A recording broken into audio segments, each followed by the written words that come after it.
দেখা হবে আবার।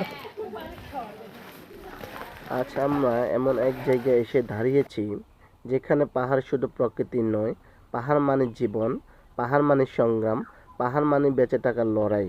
পাহাড়ি মানুষেরা পাথর সংগ্রহ করছে, কিন্তু এই পাথর শুধু কাজের জন্য নয়, এই পাথর ব্যবহার হচ্ছে জাতি নির্মাণের পবিত্র কাজের।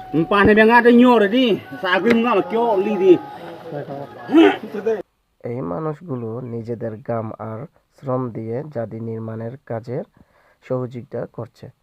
কারো হাতে হাতুড়ি, কারো হাতে কুড়াল, আর কারো হাতে শুধু বিশ্বাস আর শক্ত মনোবল।